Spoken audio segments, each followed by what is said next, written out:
옛날 어느 고을에 대대로 포목을 다루어 큰 부를 이룬 집안이 있었다.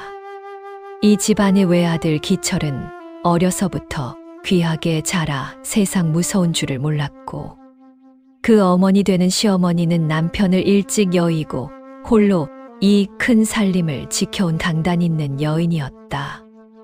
기철이 장가들 나이가 되었을 때 이웃 고을에서 설경이라는 교수를 며느리로 맞아들이게 되었다.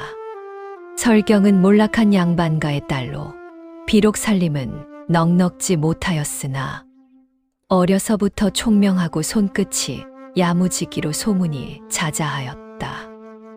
혼인 전날 이 고을에서 용하기로 이름난 관상쟁이가 우연히 이 집을 지나다가 신부의 얼굴을 보고는 알 수 없는 말을 남겼다.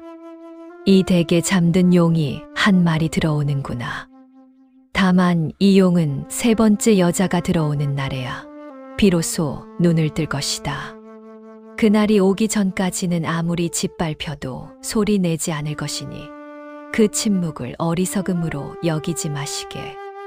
집안 사람들은 그 말을 그저 관상쟁이의 허튼 소리로 여기고 흘려들었다. 그러나 이 예언은 훗날 이 집안에 벌어질 모든 일의 복선이 되었으니 그것을 그때 알아챈 이는 아무도 없었다. 혼인한 지 얼마 지나지 않아 설경은 곧 이 집안의 법도가 만만치 않음을 깨닫게 되었다. 시어머니는 며느리에게 엄격하였고 남편 기철은 어려서부터 받아온 귀염에 젖어 아내를 대하는 태도가 무심하기 짝이 없었다. 그러나 설경은 그런 나날 속에서도 묵묵히 자신의 도리를 다하였다. 새벽에 일어나 시어머니께 문안을 드리고 살림을 알뜰히 챙기며 남편의 무심함에도 싫은 내색을 하지 않았다. 그러나 혼인한 지 3년이 되던 해 기철은 장터에서 우연히 만난 기생 출신의 여인 향이에게 마음을 빼앗기고 말았다. 향이는 얼굴이 곱고 애교가 넘치는 여인으로 기철은 그녀를 첩으로 들이는 것에 조금의 망설임도 없었다. 시어머니는 처음에는 이를 반대하였으나 아들의 고집을 끝내 꺾지 못하고 결국 향이가 이 집안에 들어오는 것을 허락하고 말았다. 향이가 들어온 뒤로 기철의 발길은 온통 향이의 처소로만 향하였다. 설경이 홀로 안방을 지키는 밤이 늘어갔다. 시어머니는 그런 며느리를 보며 안쓰러운 마음이 들면서도 한편으로는 아들의 그런 행실을 며느리의 부덕함 탓으로 돌리려는 마음도 없지 않았다. 그것이 시어머니 자신의 마음속 죄책감을 덜어내는 방편이었기 때문이다. 내가 좀 더 살갑게 굴었더라면 기철이 저리 밖으로 나돌지는 않았을 것을. 시어머니의 그런 말에 설경은 아무 대답도 하지 못하였다. 그러나 설경의 마음속에는 원망보다 더 깊은 침묵이 자리하기 시작하였다. 그것은 체념이 아니라 관상쟁이의 그 알 수 없는 예언처럼 아직 눈을 뜨지 않은 무언가가 조용히 몸을 사리고 있는 것과 같았다. 설경은 그때부터 남 앞에서는 더욱 온순하고 조용한 며느리로 처신하기 시작하였다. 누구도 그 속을 짐작할 수 없을 만큼 철저하게 자신의 감정을 감추었다. 마을 사람들은 그런 설경을 두고 안타까워하면서도 한편으로는 그 인내심에 혀를 내둘렀다. 저 색시는 어찌 저리도 참을성이 좋은지 모르겠구먼. 남편이 저리 첩을 들이고 나더라도 낯빛 하나 변하지 않으니 말일세. 그러나 그들은 알지 못하였다. 설경의 그 고요한 얼굴 뒤편에서 이미 무언가가 조금씩 준비되고 있었다는 것을. 그것이 무엇인지는 아직 설경 자신도 온전히 알지 못하였으나 적어도 한 가지만은 분명히 느끼고 있었다. 이 침묵이 언젠가는 반드시 다른 무언가로 바뀌게 되리라는 것이었다. 향이가 들어온 지 이태가 지날 무렵 향이는 아들을 낳았다. 기철은 크게 기뻐하며 향이를 더욱 총애하였고 시어머니 또한 손자를 본 기쁨의 향이를 예전보다 후하게 대접하기 시작하였다. 반면 설경에게는 여태 자식이 없었으니 그 처지는 더욱 옹색해질 수밖에 없었다. 그러던 어느 날 향이는 안방이 좁고 볕이 잘 들지 않는다며 기철에게 투정을 부렸다. 서방님, 아기가 자라날 방인데 이리 볕도 잘 안 드는 곳에서야 어찌 건강하게 자라겠습니까? 안방은 이 집에서 가장 볕이 잘 드는 곳인데 어찌 저는 이런 구석방에 있어야 하는지요. 기철은 그 말을 듣고 별다른 고민도 없이 안방을 향이에게 내어주기로 결정하였다. 그리고 설경에게는 그 사실을 통보하듯 짧게 전하였다. 당신은 이제 부엌 뒤편 헛간으로 거처를 옮기시오. 향이가 아이를 키우기에 안방이 필요하다 하니 그리 알고 짐을 옮기시오. 설경은 그 말을 듣고도 아무런 항변을 하지 않았다. 다만 조용히 고개를 숙이고는 그리하겠습니다 라고만 답하였다. 그 대답이 어찌나 담담하였던지 오히려 기철이 잠시 머쓱해질 정도였다. 시어머니는 이 일을 알고서도 크게 나서지 않았다. 며느리가 안방에서 쫓겨나 헛간으로 가는 것이 마음에 걸리지 않는 것은 아니었으나 이미 손자를 본 향이의 위세에 눌려 감히 나서서 말리지 못하였다. 다만 시어머니는 그날 밤 설경이 짐을 옮기는 모습을 먼 발치에서 가만히 지켜보았다. 그리고 그 얼굴에서 뜻밖의 것을 보았다. 원망도 슬픔도 아닌 묘하게 담담한 표정이었다. 저 아이의 속을 도무지 알 수가 없구나. 시어머니는 그렇게 생각하면서도 더 깊이 캐물어 보지는 않았다. 설경이 옮겨간 헛간은 원래 농기구와 낡은 세간을 쌓아두던 곳으로 볕도 잘 들지 않고 겨울이면 외풍이 심하여 사람이 지내기에는 마땅치 않은 곳이었다. 그러나 설경은 그곳에 자리를 잡으며 오히려 마음 한구석이 이상하리만치 가벼워지는 것을 느꼈다. 안방에 있을 때는 하루 종일 시어머니의 시선과 남편의 무심함, 그리고 향이의 은근한 견제 속에서 한시도 마음을 놓을 수가 없었다. 그러나 이 외진 헛간으로 옮겨오니 누구도 설경에게 관심을 두지 않았다. 기철은 향이의 처소에만 드나들 뿐 헛간 쪽으로는 발걸음도 하지 않았고 시어머니도 예전만큼 며느리의 일거수일투족을 감시하지 않았다. 향이 또한 안방을 차지한 것만으로 만족하여 헛간에 있는 설경에게는 별다른 신경을 쓰지 않았다. 그렇게 설경은 이 집안에서 가장 낮고 외진 자리로 밀려났으나 역설적으로 그 자리에서 비로소 온전한 자유를 얻게 되었다. 아무도 감시하지 않는 시간, 아무도 간섭하지 않는 공간, 그것이 설경에게 주어진 것이었다. 설경은 헛간 한 구석을 치우며 지내다가 먼지 쌓인 물건들 사이에서 오래되어 낡은 배틀 하나를 발견하였다. 시어머니가 젊었을 적 쓰던 것으로 오랫동안 방치되어 여기저기 삐걱거리고 부서진 곳이 많았다. 설경은 그 배틀을 물끄러미 바라보며 마음속에 무언가 조용한 결심이 서는 것을 느꼈다. 이것을 고쳐보아야겠다. 그리고 이곳에서 아무도 모르게 나만의 것을 만들어 보아야겠다. 그날 밤 설경은 어두운 헛간 안에서 홀로 그 낡은 배틀을 조심스레 살펴보기 시작하였다.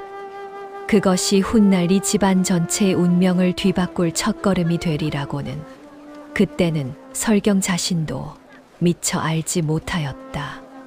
설경은 그날부터 낮에는 여느 때와 다름없이 집안일을 하고 시어머니께 문안을 드리며 겉으로는 아무 일 없다는 듯 지냈다.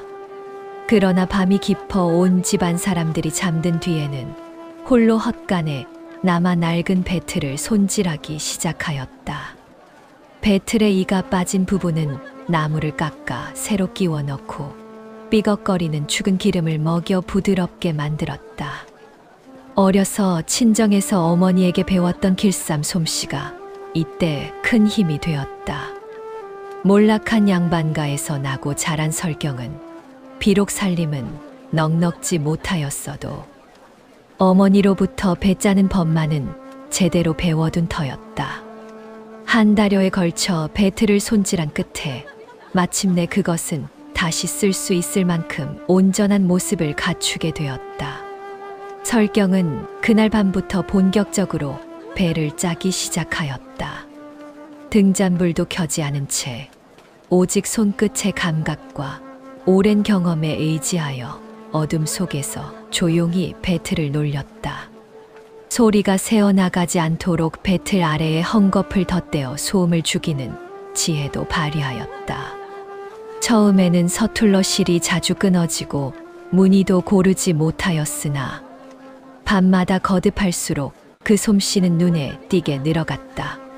설경은 낮에 향이가 입는 옷이나 시어머니가 지니고 있는 옷감을 유심히 살펴보며 그 무늬와 짜임을 마음속에 새겨두었다가 밤이 되면 그것을 흉내내어 짜보는 식으로 실력을 키워나갔다.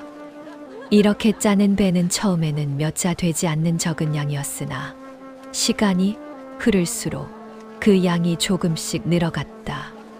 설경은 이 배를 함부로 내놓지 않고 헛간 깊숙한 곳에 마련한 은밀한 자리에 차곡차곡 쌓아두었다. 그것은 누구에게도 알리지 않은 오직 설경만이 아는 비밀스러운 재산이었다. 가끔 설경은 낮 동안 장을 보러 나갈 일이 있으면 그 틈을 다 짜놓은 배 중 일부를 몰래 장터 어귀의 포목상에게 팔기도 하였다. 그 포목상은 설경의 솜씨를 알아보고는 은근히 감탄하였다. 이렇게 고운 배는 참으로 오랜만에 보는구려. 이것을 누가 짠 것이오? 설경은 그때마다 그저 웃으며 얼버무렸다. 먼 친척 되는 이가 짠 것을 대신 팔아드리는 것뿐입니다. 포목상은 더 캐묻지 않고 후한 값을 쳐주었다. 설경은 그렇게 받은 돈을 헛간에 남모르는 자리에 조금씩 모아두기 시작하였다. 그 돈은 결코 많지 않았으나 시간이 쌓일수록 조금씩 불어나고 있었다. 설경은 이 모든 일을 하면서도 겉으로는 여전히 온순하고 조용한 며느리로 처신하였다. 향이가 은근히 비아냥거리는 말을 하여도 시어머니가 여전히 서운한 말을 던져도 설경은 그저 묵묵히 받아들일 뿐이었다. 사람들은 그런 설경을 보며 참으로 기가 죽은 사람이라고 여겼으나 실은 그 반대였다. 밤마다 헛간에서 홀로 배를 짜며 설경은 조금씩 자신만의 세상을 만들어가고 있었다. 그것은 누구의 감시도 받지 않는 세상이었고 누구도 빼앗아갈 수 없는 세상이었다. 설경은 그 밤의 시간 속에서 처음으로 자신이 살아있다는 느낌을 받았다. 안방에 있을 때는 늘 남의 시선과 평가 속에서 위축되어 있었으나 이 어두운 헛간 안에서만큼은 오롯이 자기 자신일 수 있었다. 그렇게 계절이 2번 바뀌었다. 설경이 헛간으로 옮겨온 지도 어느덧 2년이 다 되어가고 있었다. 그동안 설경의 솜씨는 나날이 무르익었고 모아둔 재산도 조금씩 늘어갔다. 그러나 설경은 아직 자신의 때가 오지 않았음을 알고 있었다. 관상쟁이가 말했던 그 예언, 3번째 여자가 들어오는 날, 용이 눈을 뜬다는 그 말이 설경의 마음속 깊은 곳에서 조용히 다시 떠오르고 있었다. 설경이 헛간에서 밤마다 배를 짜기 시작한 지 3년째 되던 해, 설경의 솜씨는 이미 웬만한 숙련된 장인 못지않은 경지에 이르러 있었다. 그러나 설경은 여전히 그 사실을 아무에게도 드러내지 않았다. 다만 이 무렵부터 설경은 조금씩 더 넓은 세상으로 눈을 돌리기 시작하였다. 어느 날 설경은 시어머니의 심부름으로 장을 담글 소금과 메주를 사러 장터에 나가게 되었다. 그날 장터에서는 마침 이웃 고을에서 온장 담그는 노인이 사람들에게 장 담그는 법을 가르쳐 주고 있었다. 설경은 그 곁에 서서 가만히 듣다가 노인이 하는 말에 은근한 의문을 품게 되었다. 노인은 어느 우물물이든 다 같은 방식으로 장을 담그면 된다고 하였으나 설경은 자신이 어려서 친정에서 배운 바로는 물맛에 따라 소금의 양과 메주를 담그는 시기를 달리해야 한다는 것을 알고 있었다. 설경은 조심스레 노인에게 그 이야기를 아뢰었다. 어르신, 소부가 듣기로는 물이 짜고 무거운 곳에서는 소금을 조금 덜 넣어야 하고 물이 맑고 가벼운 곳에서는 오히려 소금을 좀 더 넣어야 장맛이 깊어진다고 배웠습니다. 이 고을의 우물물은 어떤 성질인지요? 그 말을 들은 노인은 놀란 표정으로 설경을 바라보았다. 허허, 그 말이 참으로 옳소. 젊은 안악이 그런 것까지 알고 있다니 놀랍구려. 자네는 대체 어디서 그런 것을 배웠는가? 그날 이후로 이 이야기는 장터에 조금씩 퍼져나갔다. 사람들은 설경을 두고 그 댁 며느리가 장 담그는 이치에 밝다는 말을 하기 시작하였다. 물론 이때까지도 사람들은 설경이 밤마다 배를 짜고 있다는 사실은 전혀 알지 못하였다. 또한 이 무렵 설경은 장터의 옷감 가게를 지나다가 우연히 상인들이 옷감의 질을 감별하는 모습을 보게 되었다. 설경은 그 옷감들을 손끝으로 슬쩍 만져보고는 어느 것이 더 좋은 품질인지 한눈에 알아보는 안목을 지니고 있었다.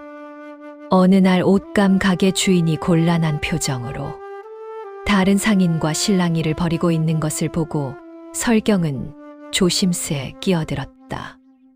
주인장, 이 옷감은 겉보기와 달리 시실의 결이 조금 성긴 듯합니다. 좋은 값을 받으시려면 이 부분을 미리 말씀해 두시는 것이 좋을 듯합니다.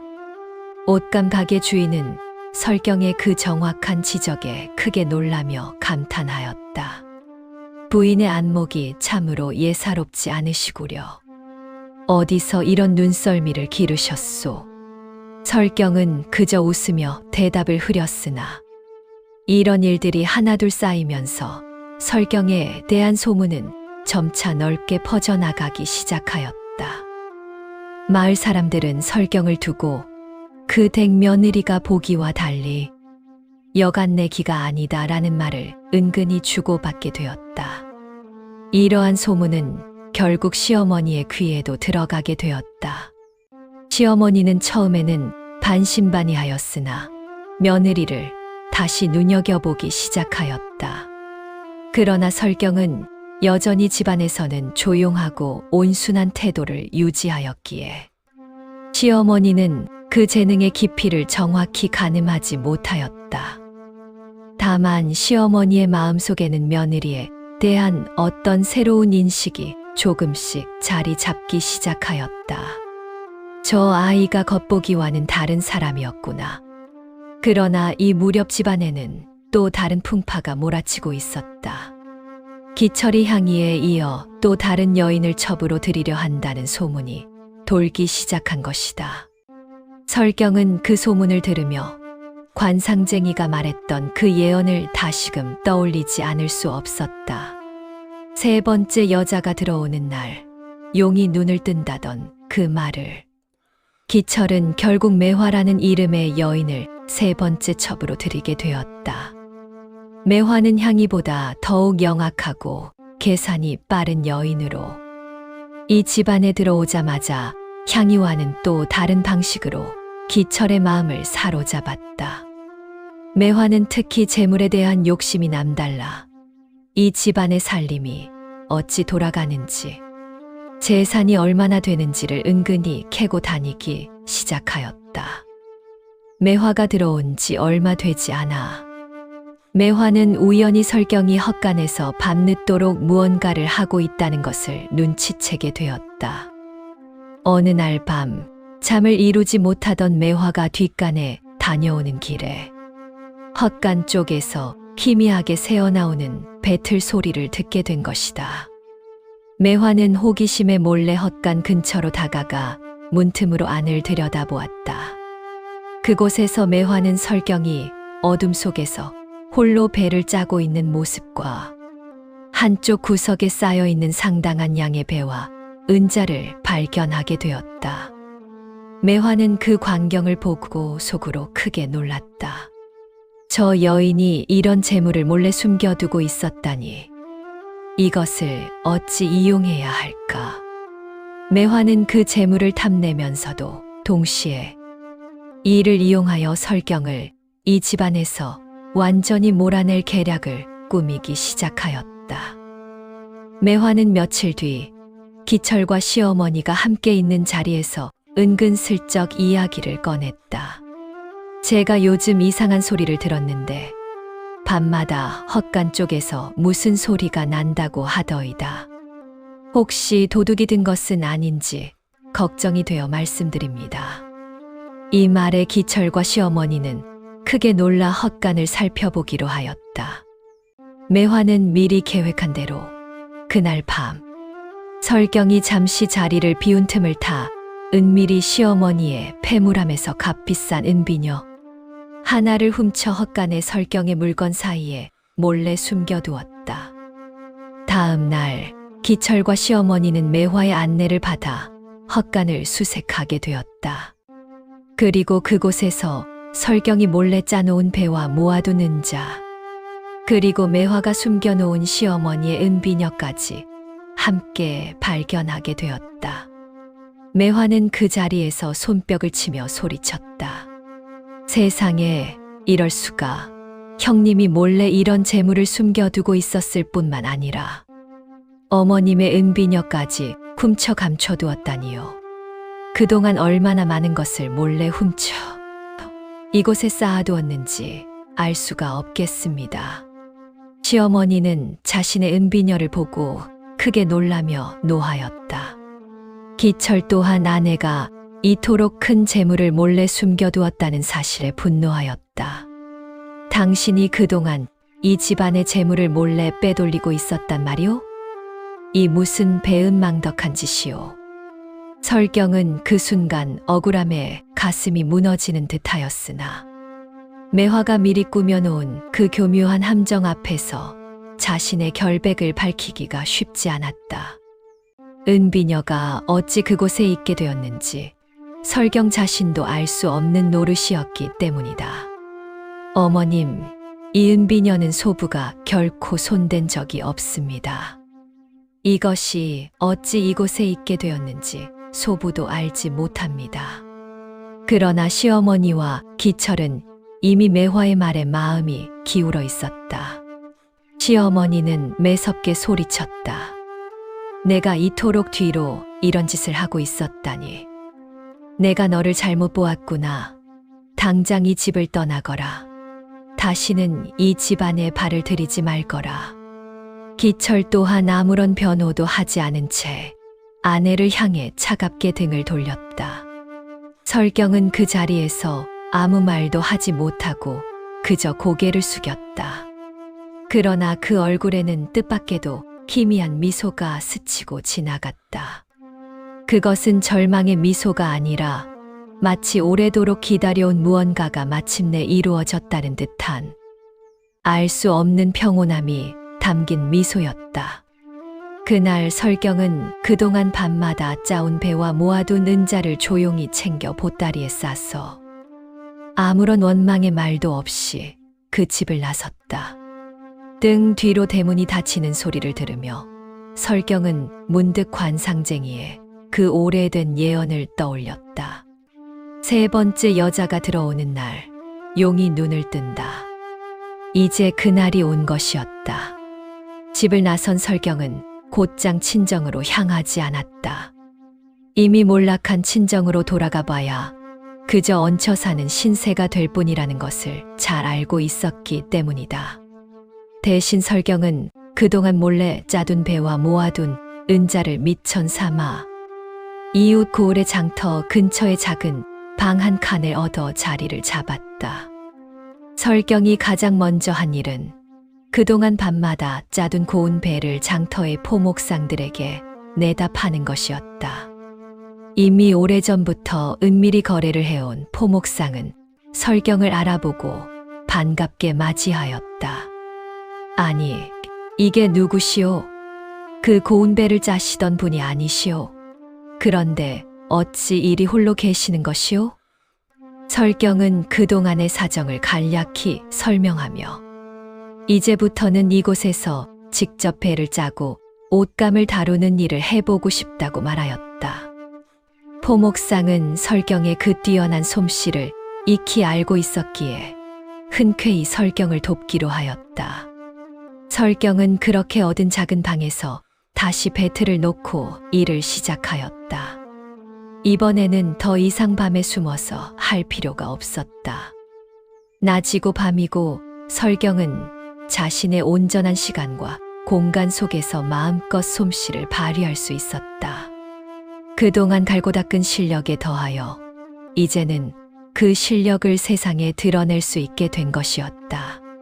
설경이 짜는 배는 곧 장터에서 큰 인기를 끌기 시작하였다.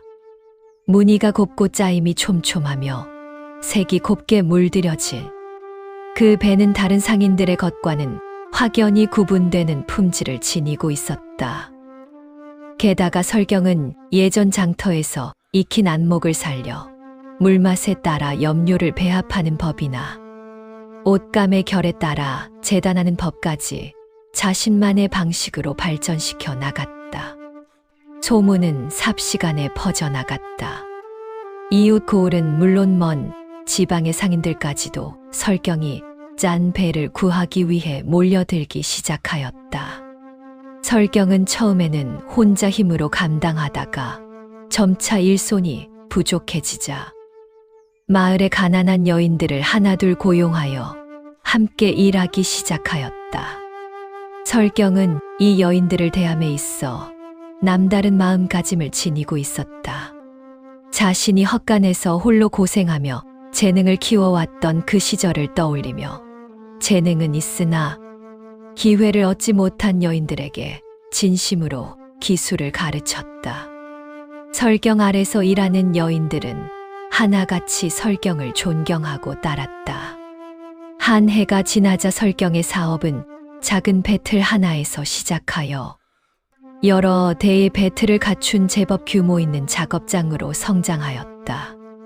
설경은 그 이익을 혼자 독차지하지 않고 함께 일하는 여인들에게도 정당한 몫을 나누어 주었다.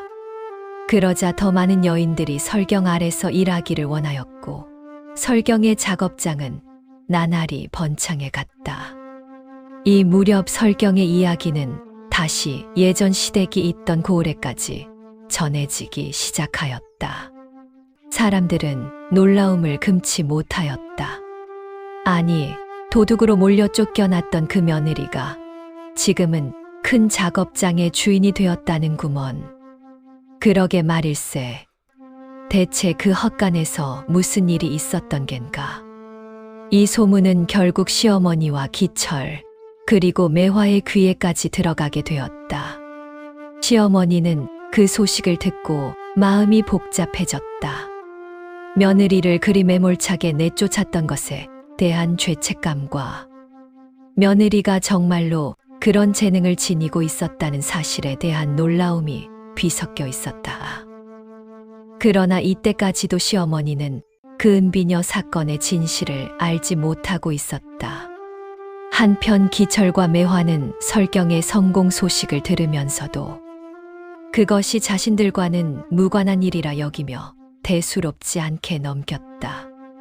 그러나 이 무렵부터 이 집안에는 서서히 다른 그림자가 드리우기 시작하고 있었으니 그것은 다름 아닌 기철 자신의 방탕함이었다. 설경이 쫓겨난 뒤로 3년이 흘렀다. 그 사이 설경의 작업장은 한고을을 대표하는 큰 상단으로 성장하였다. 설경은 이제 단순히 배를 짜는 것을 넘어 옷감을 사고 파는 유통까지 손을 뻗쳐 상단의 규모를 크게 키워나갔다. 설경 아래서 일하는 여인들의 수도 어느덧 수십 명에 이르렀다. 이 무렵 뜻밖의 인물이 설경을 찾아왔다. 다름 아닌 향이었다. 향이는 예전 시댁에서 기철의 총애를 한 몸에 받던 여인이었으나 매화가 들어온 뒤로는 그 총애를 완전히 빼앗기고 오히려 매화에게 온갖 구박을 당하는 처지로 전락해 있었다.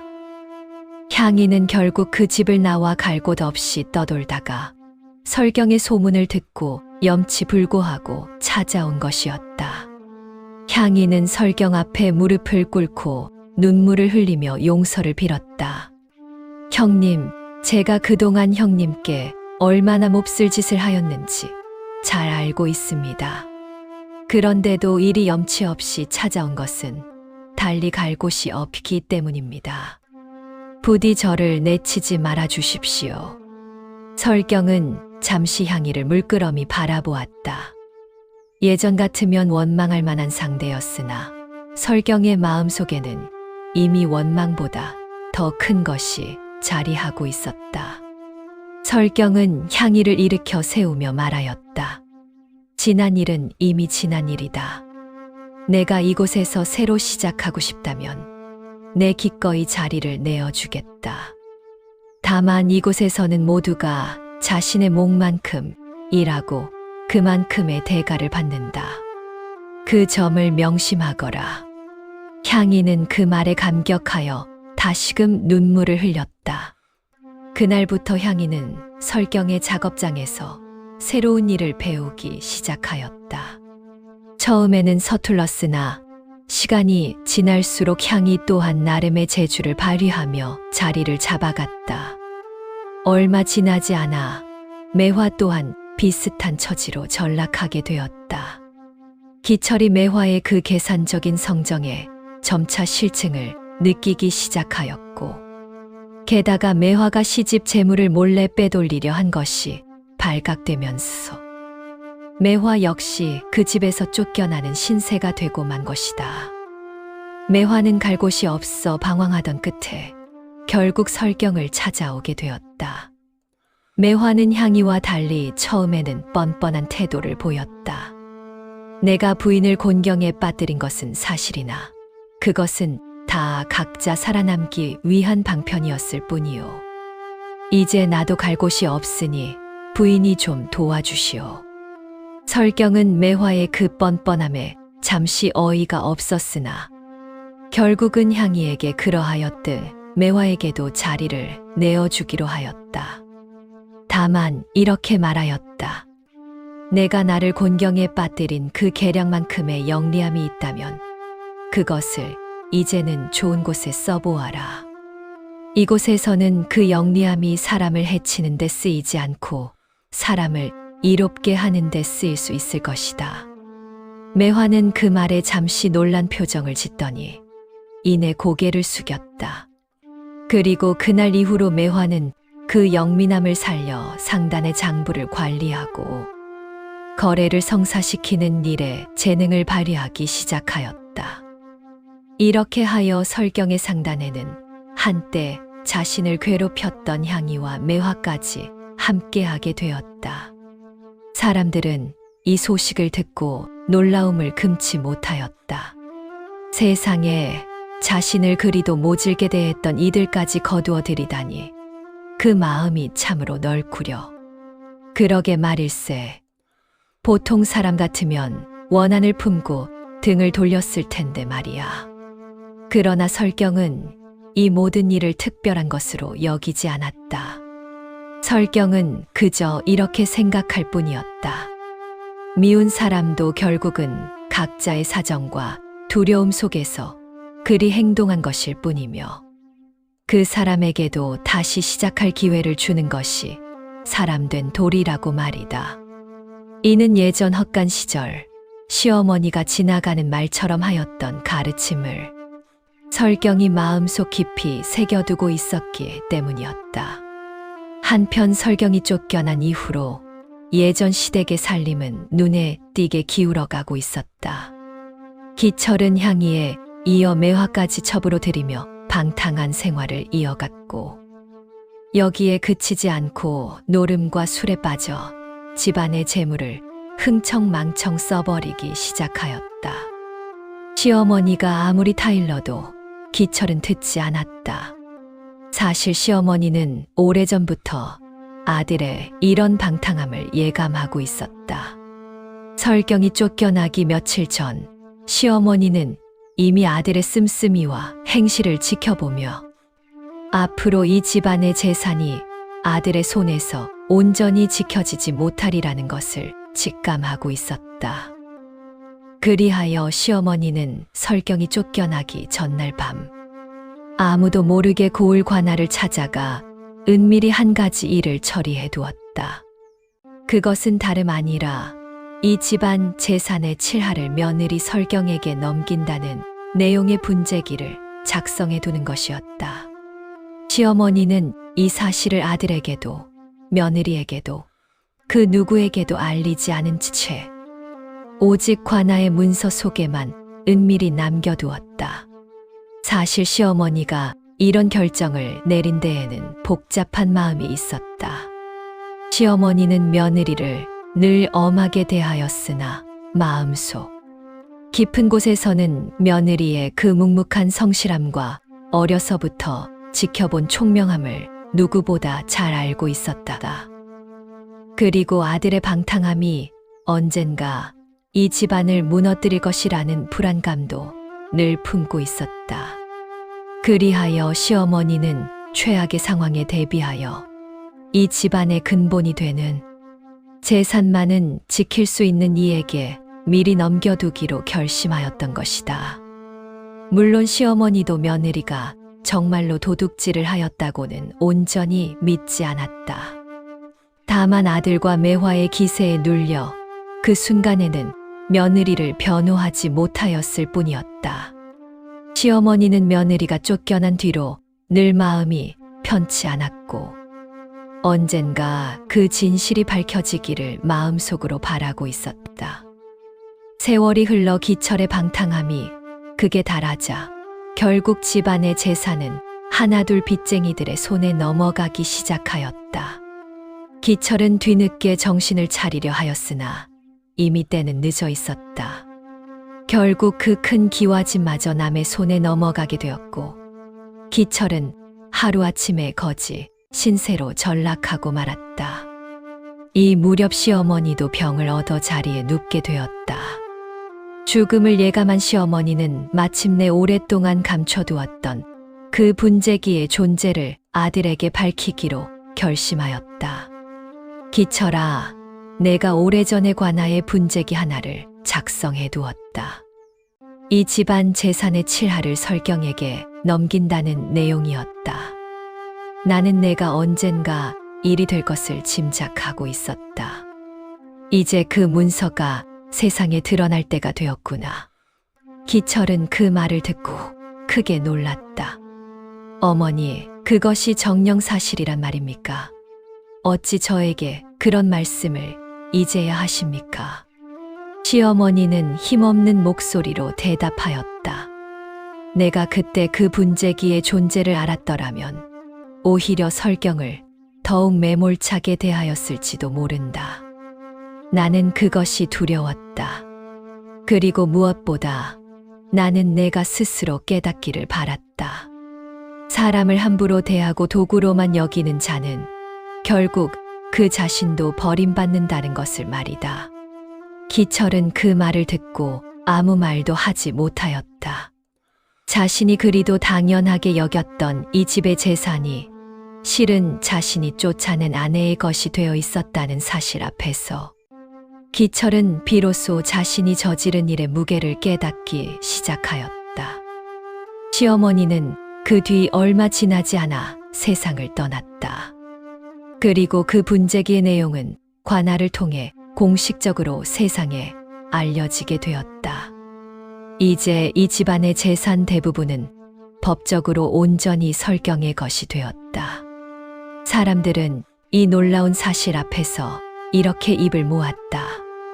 사람을 도구로 쓴 자는 결국 제 손으로 모든 것을 잃는구나. 하늘이 무심하지 않다는 것이 바로 이런 것이구먼. 시어머니가 남긴 분재기로 인해 설경은 하루아침에 큰 재산을 갖게 되었다. 그러나 설경은 그 재산을 흥청망청 쓰지 않고 오히려 그것을 미천 삼아 자신의 상단을 더욱 크게 일구어 나갔다. 몇 해 지나지 않아 설경의 상단은 인근 여러 고을에까지 이름을 떨치는 큰 규모로 성장하였다. 설경은 그렇게 번 돈으로 새로이 크고 좋은 집을 지었다. 그 집의 대문에는 커다란 현판 하나가 걸리게 되었으니 그 현판에는 덕불고 피류린드 뿌고 비여린이라는 글귀가 새겨져 있었다. 이는 덕은 외롭지 않으니 반드시 이웃이 있다는 뜻으로 설경이 평생 마음에 새기고 살아온 삶의 신조였다. 한편 재산을 모두 잃고 거지 신세가 된 기철은 이곳저곳을 떠돌다가 결국 굶주림을 견디지 못하고 예전 아내였던 설경의 집 앞까지 흘러들어오게 되었다.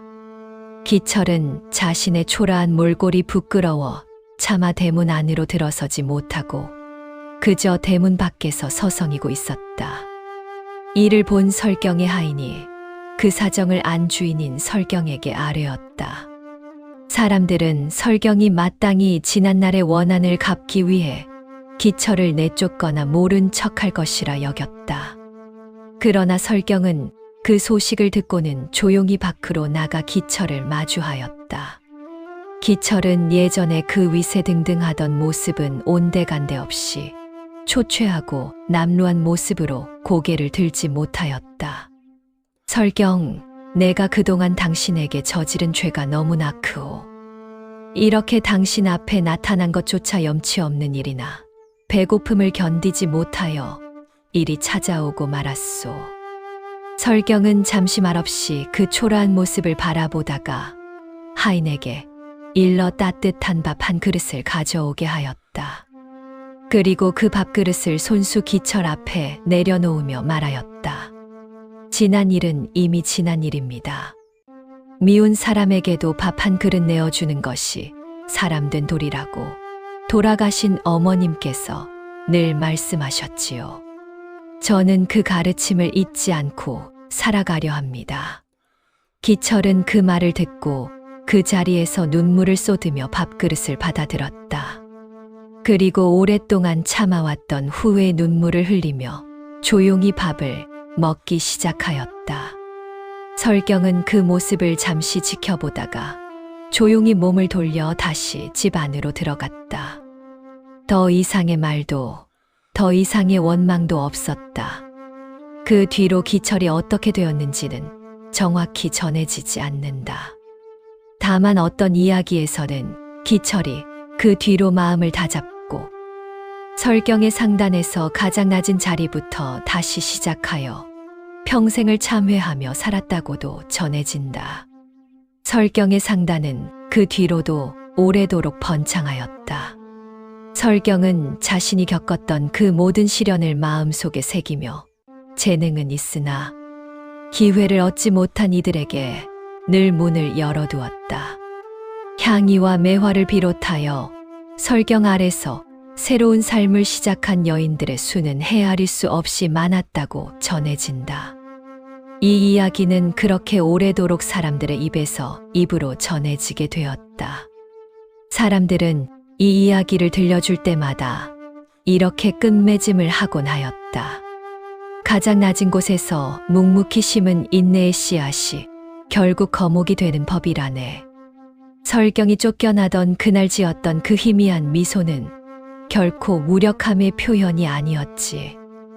그것은 이미 모든 것을 내다보고 때를 기다릴 줄 아는 참된 지혜의 미소였던 것이라네.